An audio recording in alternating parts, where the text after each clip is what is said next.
Nexxlegacy. The listeners out there listening, but also the guests we have. What's happening, people? Your man, iambranded, in the building, and thank you for everybody that not just logged in and locked in for tonight's show, but has been supportive of this man's legacy for a long time. And before I put Mr. Antonio Fargus on the air, let me just tell you, like, this guy to me just continues to keep working. You know, this man always stays busy. I mean, you know, a lot of these young cats out here definitely need to take some notes from this guy, because I don't know how this man been doing it since way back when, and still continues to be a force in this entertainment business, and well respected, not just from his generation, but also countless of other generations that has come up and that has actually, you know, saw his work, studied this man, and tried to emulate him in some way, shape, or form. And I want to welcome Antonio Huggy Bear Fargus on to Nexxlegacy once again. What's up, sir? Hey, man. You know, what an intro, man. You know, I think the deal is that I don't know how it happened, but all I know is that I've been blessed for 54 years, man. I started in this game when I was 14 years old, and yes, I'll be 69 this summer, and it's been a wonderful, wonderful journey.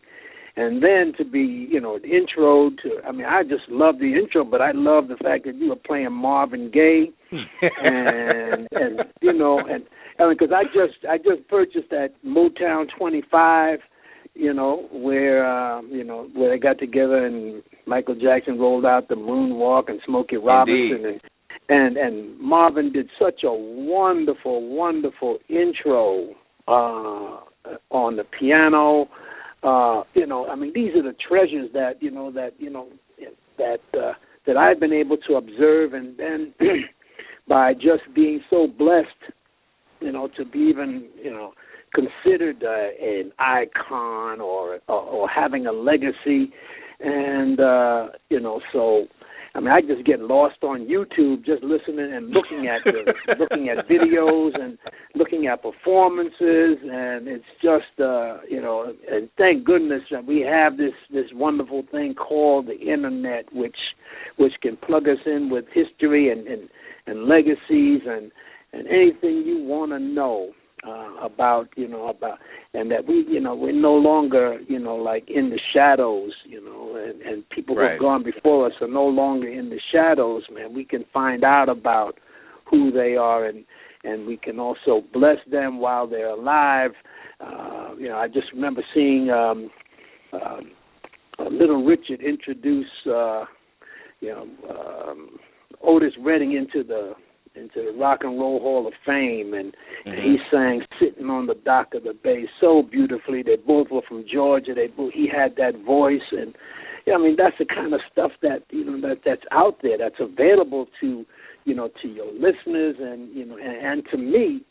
So we're just living in a really, really good time, and you know, again, you know, it's just like I didn't know that this was a spiritual journey from day one, and I think that's the cherry on the cake of my career, you know, in my life, and you know, because I may not have that many more years down here, but the quality of life and the quality of being able to appreciate, you know, not only, you know, the gifts that I've been given, but the gifts that all of us have been given. So.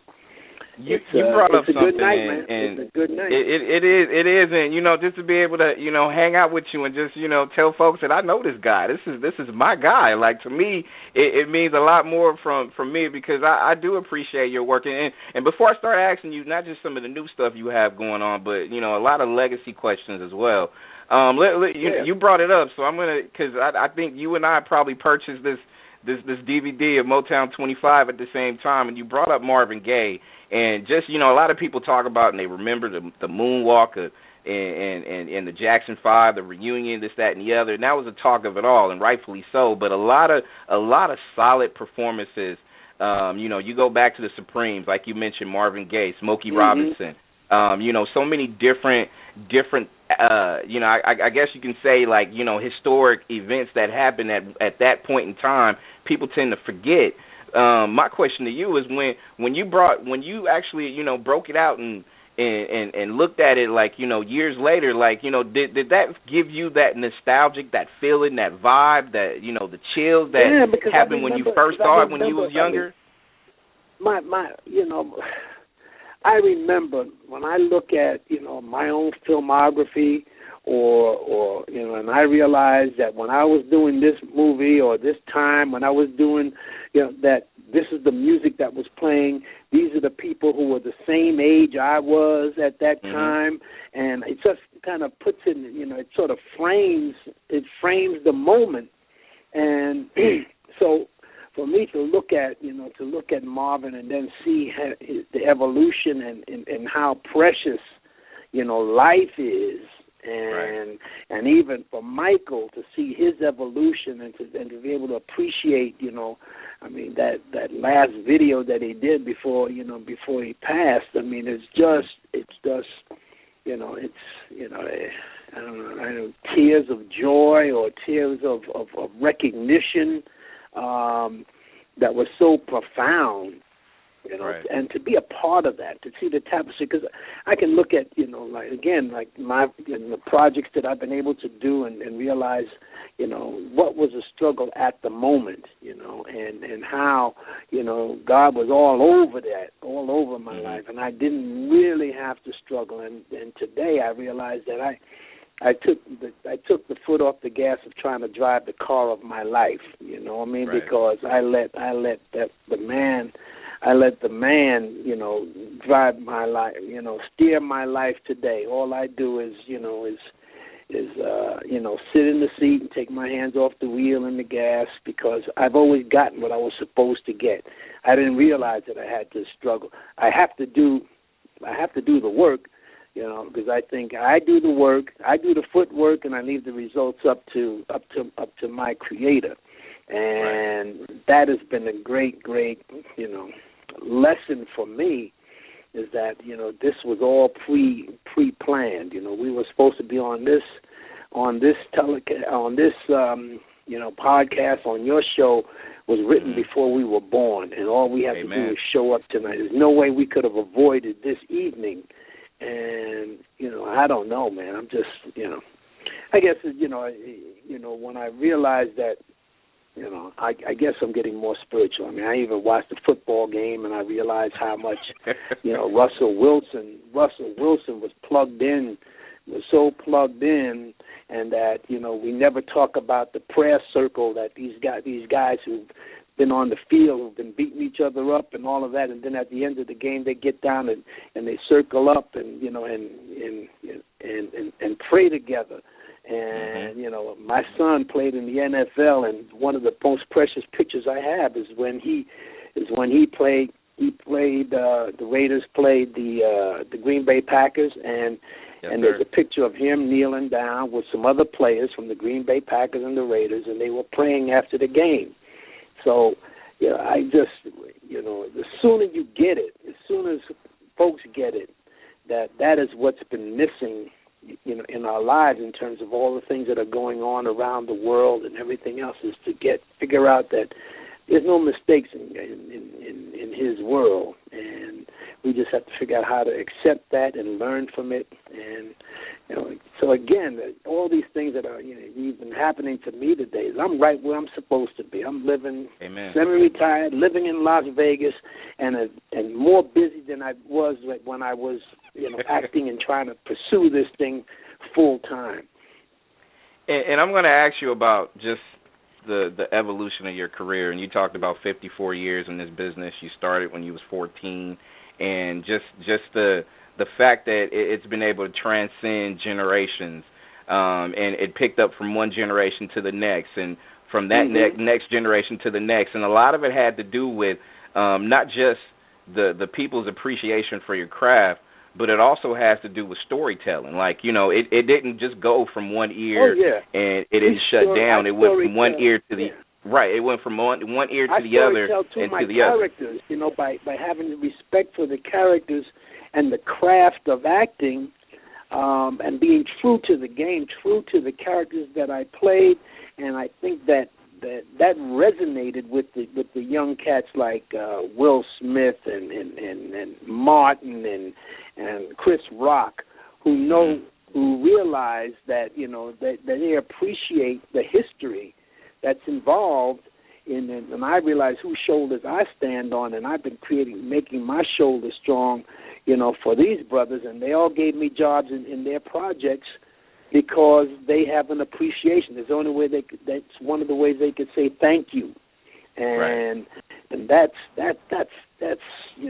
humbling, and it's also very big, and it's also how I like to I like to lead by example, and how I walk the walk and do the deal. So how do you come to, I guess in a lot of ways is your legacy is like you could retire, like you say, you're semi-retired, but I'm going to talk to you about some stuff that you're actually getting into these days. But you're semi-retired, but you have this legacy that will stand the test of time. And there's so many, I guess you could say, people that not necessarily want to be like you, but they actually are trying to achieve what you have when it comes to that legacy. So those people out there, what would you say to that next man or woman that's inspired by what you have accomplished throughout these years? What can you actually tell these people as far as what they need or what can happen in order for them to be able to continue on and be that next legacy? Well, I think the only thing I can do, one of the few things that I can do is give them the dignity of failure. I had that same thing afforded to me. I learned from the journey, from the mistakes, from the triumphs, from the successes, and it's. I believe that if they want, there's people who inspired me in the game. People like Robert Hooks and Billy D. Williams and all these guys who were my peers just before me as I was coming up in New York, and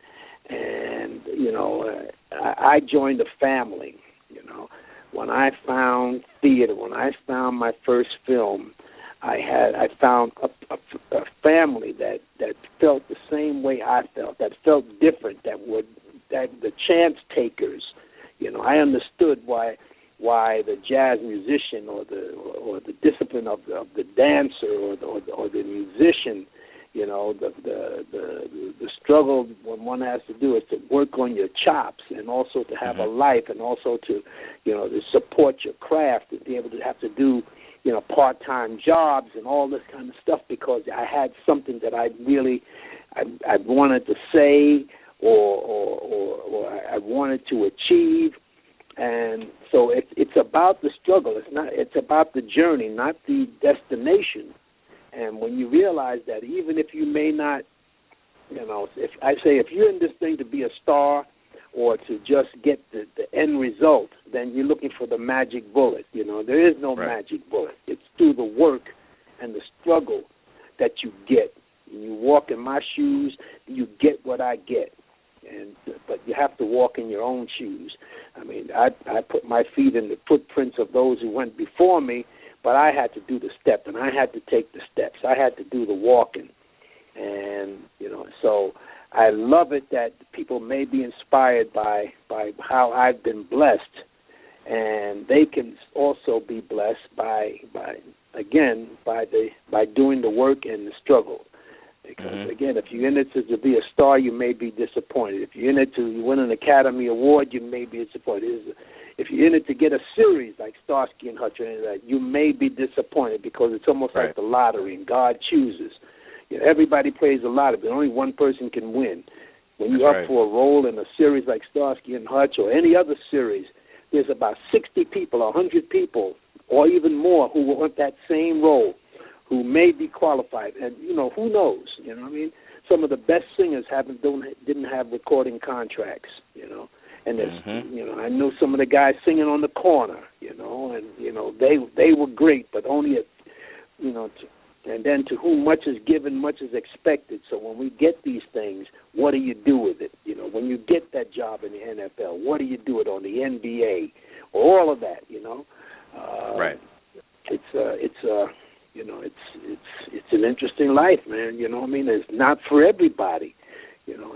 And knowledge is one thing, book knowledge and all that stuff. But how do you put that into practical practice on a daily basis to get to that Academy Award, to get to that film, or to get to, you know, to that series, or to get to that recording contract. You know, so it's, I don't know. The journey is surreal. Antonio Fargus is our guest on Nexxlegacy Radio, and you know, I want to switch gears because, you know, I was you know, I'm always keeping tabs on you. I just, you know, and it's all for the betterment of my inspiration, because, you know, I always find Mr. Fargus is my friend. So if he's my friend, I would like to know what this guy's up to. And, you know, I wound up, I was like, wait a minute, Antonio Fargus sings the blues, the new jump blues at the West Side Jazz Fest. I got it on my timeline, and, you know, yeah, you got two people on the side of you, and you got the, you know, the flyest suit and the hat and the whole deal going on, and you got this blues action going on. Tell the listeners a little bit about exactly what's going on with the New Jump Blues. Well, I always wanted to have a musical expression, and I'm not a lyrical. I'm not a singer, but I'm a storyteller, and more I'm a jazz person and a poet, and I'm a performer. So I was able, along with my partner Jimmy Maslin, we wanted to find a way to, you know, to a genre and a niche that would fit my skill set, so to speak. And the New Jump Blues, you know, was an incarnation of our love for music and our love for those pioneers like Louis Jordan and Louis Prima and you know, Satchmo. I mean, it's just, and also, I mean, I did a movie called Pretty Baby where I played Jelly Roll Morton character. It was you know, New Orleans inspired, you know, innovator of, and from when the blues went into the New Orleans deal, and so all this is like this great gumbo, and for me to find two young singers who can bring it, you know, and if you catch some of our videos and also you know, the album that we put out, the New Jump Blues, of material that we did at the Playboy Jazz Festival. These young performers inspire me, and I'm like you know, like the Louis Prima, the Ike Turner, the Flavor Flav. I mean, I've encompassed all of that, you know, and plus I do sing, you know. I mean, I have a voice, and we have real acting. I mean, what our show is almost like a play in a lot of ways, and you know, our dialogue is the music, and there's certainly a thread that goes through in terms of the songs and the selections that we do. Plus, we have some great musicians who work all the time in Los Angeles and around, mostly in Los Angeles, as our band. And I mean, they move, they lay down such a wonderful tapestry for us just to ride and have fun with. So I'm just excited about the possibilities of where this part of my career can go. Meanwhile, you know, I still am doing a lot of things, you know, within the community here in Las Vegas, teaching young people, passing on, you know, my legacy, you know, to them. Inspiring and mentoring, and you know, I'm also doing some directing. So again, it's like I'm busy, and it's you know, and life is always in session, and my art my art is always challenging. So, and I can't rest. You know what I mean? There'll be time when I can rest, but meanwhile, I've got to keep moving. And the New Jump Blues is a wonderful way for me to express and to pay homage to those who laid it down before me. And so I'm enjoying it. I'm enjoying that, and and we're looking at one of my dreams is that we would be the musical guest on Saturday Night Live before we're done. There you go. That's one thing, and then also to go to Europe, and then also to play the Newport Jazz Festival in Rhode Island, and also the New Orleans Jazz Festival, and just to just have fun, man, and get it out there, man, and show people that that I'm not resting, baby. Hey, even though you say you semi-retired, man, you doing yeoman's work, man. You don't rest for nothing. You work always. So, it's one of those things. And my next question, Antonio Fargus is our guest, Nexxlegacy Radio, and of course, the vocalist that you have on New Jump Blues is Adrian Battle and Ariel Watkins. And Ariel Watkins, Yeah, and the thing I wanted to tell you too, and I watched a couple of things on YouTube, and I didn't get a chance to experience it live, which hopefully I'll be able to. One thing that I could give you guys and a standing O for is the fact that you guys are giving history at the same time too. You're giving that dance hall experience like it was back in the 40s and 50s. You're giving that vibe, like not just the clothing you wear or not just the dance steps, but also it's while you're doing what you're doing on stage, you're still telling that history, and you're expressing it vocally for some of these young people who may not have known or may not have done enough homework to know what it was like as far as how music evolved from the 40s and 50s. Yeah, and how it was in the small venues around the Chicago and and in the South. And then, moving even on to places like Las Vegas, where some of these acts have eventually ended up or were able to have exposure. But again, it's these pioneers that have given a foundation for the music that's happening today. And for me to have this persona, because my persona in the New Jump Blues I'm called Daddy Fargus, and so these are my young proteges or my young peers, and we have this lovely relationship going on between the three of us that that it's expressed in the music, and again in the choice of the songs that that are in our set.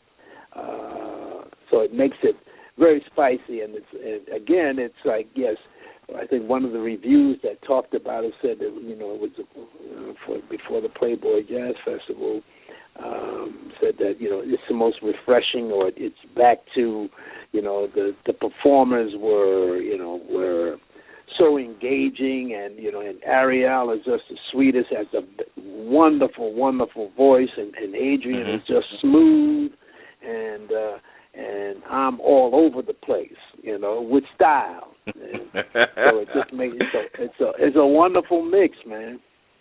You wouldn't be you if you didn't have STYLE.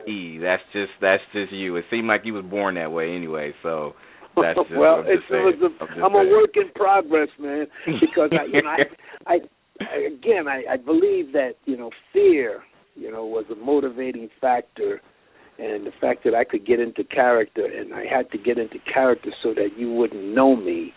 And right. I think a lot of artists come from that because, I don't care if it's Marvin Gaye or Michael, these things that we had to perfect our outer image in the characters that we play or the songs that we sang and all of that, because, a lot of it, again, comes from pain. It comes from being lonely. It comes from, not being understood, and that is a perfect mix for a creative force. And then you add peace and love and serenity at the end of that rainbow. If we survive. If we can survive to get that, to know that it's okay to be who we are, and that we do have something, and and it's okay to be different, which is why I like some of the characters that I play, in my movie career, because these are people who are survivors. The character in Car Wash, or even Huggy Bear. He's a survivor in a hostile land, and we had to, between how we talked, walked, and moved, kept the wolf off of us. And that's right. So I love that aspect of of the reality of the characters and representing the man in the street. Or even when I played Les Baxter and All My Children, to play a lawyer who had a lot of problems, and the father of Angie and all that. I mean, each one of these characters, people ask, well, what character do you like, and what do you like best? And I say each one of the characters that I play are like my children. And I can't pick one over the other. They all are special and dear to me. And then of course. And Antonio, that to me, I think. Let me ask you this, because you brought up Les Baxter and you brought up All My Children, which is a soap. A lot of people know, like, you've done television, Starsky and Hutch. You did movies. There's so many, from Foxy Brown, I'm Gonna Get You Sucker, et cetera, et cetera. And now you're doing, stage. You've done so much in this point in time. So, for the people out there that's listening, like, you've been able to, I guess in a lot of ways, during a lot of different things, reinvent yourself. I mean, you didn't just have one character. Like, daytime is a grind, right? Like, it is a hell of a grind. Yep. I mean, it's just, I have a great respect for the people who do soaps, you know what I mean? Because it takes a lot of discipline. It's a definite style. I've been able to be, to work, to have a couple of Broadway shows that I've done, and and I started basically, in a film. The first thing I did was a film, and then I did a lot of theater. And theater was, was the well where it all started. Before there was television or film or anything like that, there was theater. So, I mean, and that's where we came up, and we honed our chops, which we brought into film and television. So that well-rounded experience was very valuable in having credibility and an approach to the work that gave me, a sense of gratitude and destabilization, because you couldn't rest on your laurels. Every night when you had to do that play, you had to bring it. Right. And there wasn't any take two or cut and all that. But then film has its own art.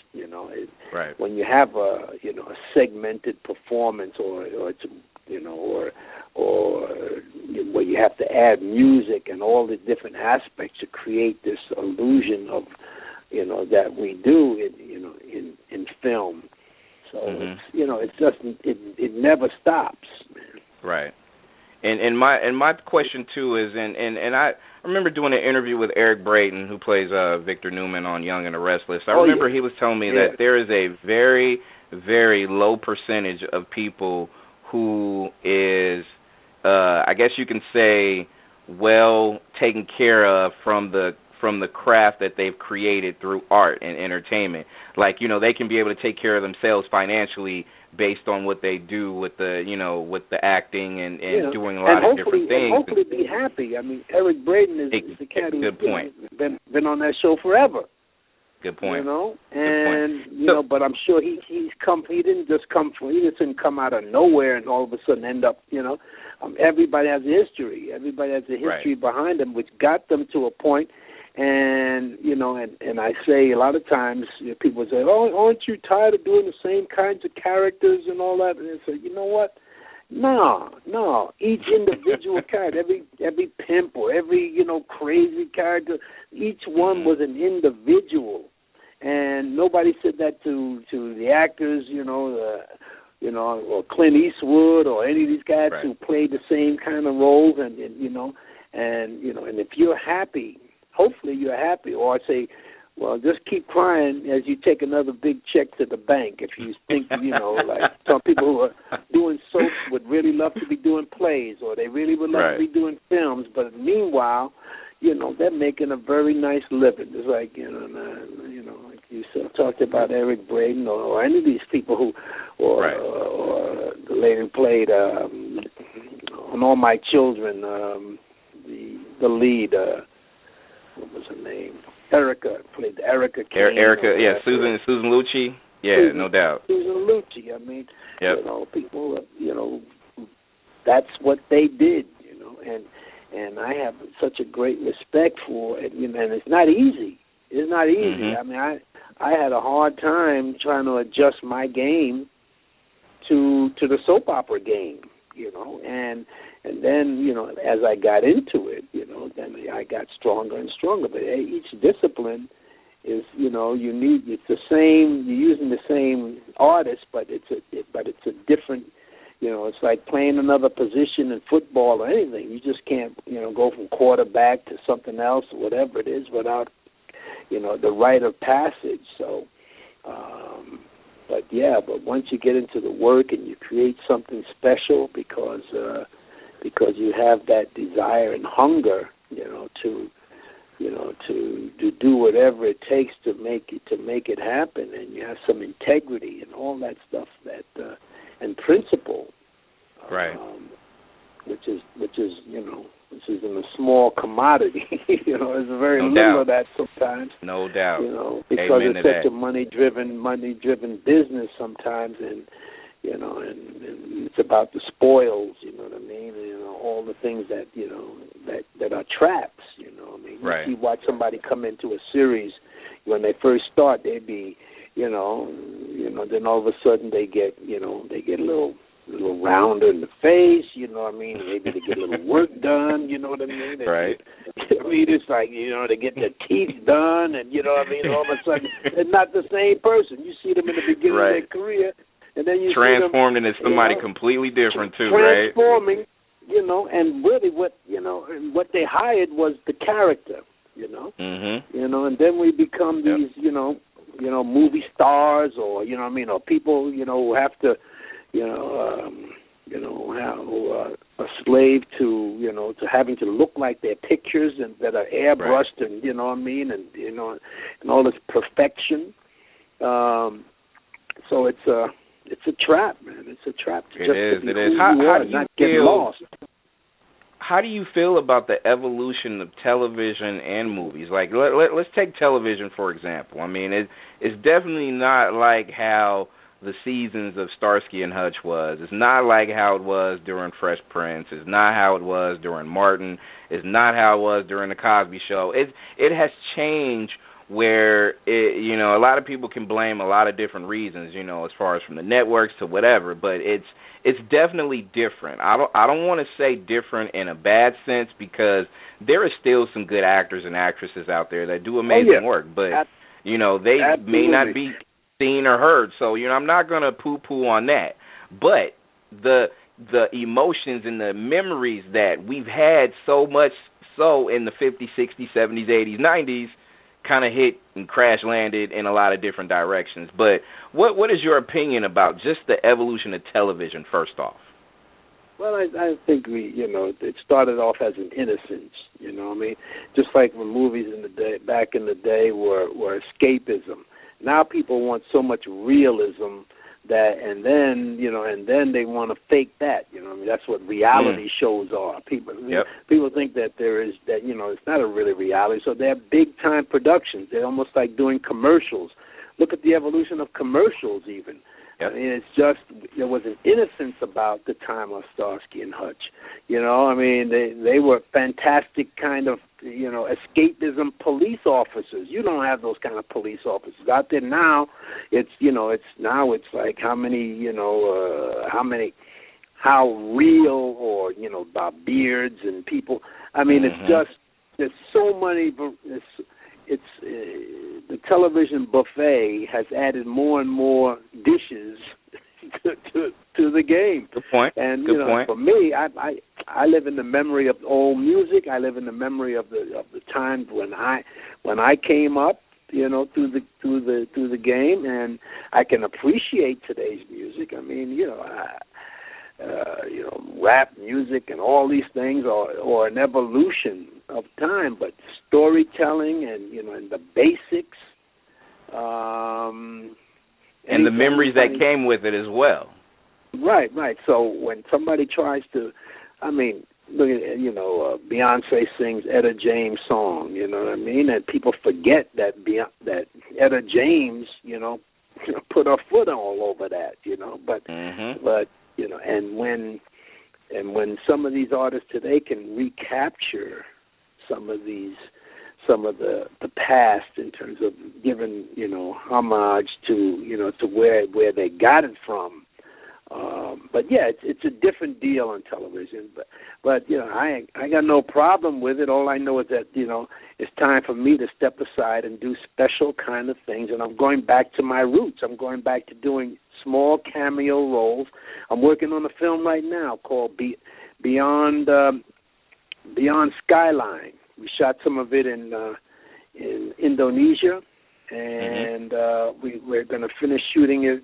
I'm going to finish doing my part in February in Los Angeles, because the story takes place in Los Angeles, and then it goes to Southeast Asia. It's a sci-fi thing about UFOs and so, but it's real interesting. And I just play this character called Sarge, and he's a blind, homeless Vietnam veteran. And it's just, and I did a film called Swamp Terror, where for the Sci-Fi Channel, and then of course I did a thing called Bells, Silver Bells, which was on the Christian channel. It was about I play a Salvation Army guy. This was 2 Christmases, not this Christmas, but last Christmas, before this one, and then of course working on Everybody Hates Chris was I did 4 years of playing Doc, the guy in the store, who befriends Chris and all of that. But it's just it's just a wonderful, wonderful evolution, to go back to my roots. I never wanted to be the star headline. I never wanted to be. I just wanted to put a particular flavor in the projects and they called on me because I brought something that they couldn't teach. I mean, it's just like an athlete. You can't teach speed. You can't teach someone who's willing to do the work. And I look at. I was in a book called The Celluloid Closet about actors who played gay roles in their career, and I was doing that before it became popular. Right.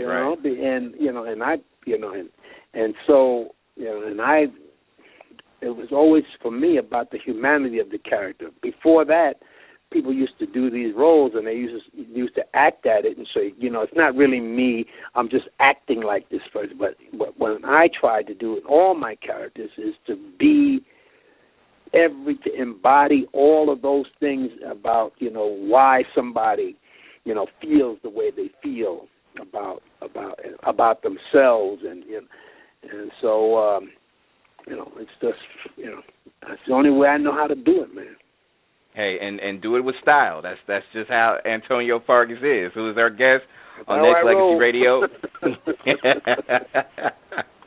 Hey, and a couple questions before we let you go is in how the day and age of movies and everything that is such a blockbuster now has sci-fi attached to it. I mean, you mentioned certain things as far as what you have going on, and you know, the evolution of the superhero is really taking flight.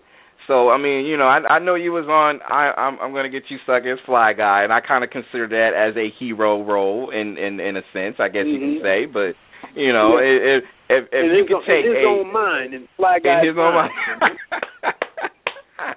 No doubt. And you know, now if you could take a snapshot of any, you know, either you can create a character or if you could take it from any of the current comic books or whatever, what ideal role would Antonio Fargus be right now at this stage in his career? Wow. What would be a good role for you to play, sir? Wow. Well, on stage there's a role called Iago in Othello, who's the nemesis of Othello. Okay. On film, you know, I just, you know, just to do what I've been doing. It's just to find those little characters. That's why I like doing, you know, art films or films that are not blockbusters. You know, there's so much. First of all, there's so much computer-generated stuff in movies now that it's taking the realism out. You know, I mean, they're trying to make it too real. It's almost like high definition is too, you know, it's too perfect. It's taking, you know.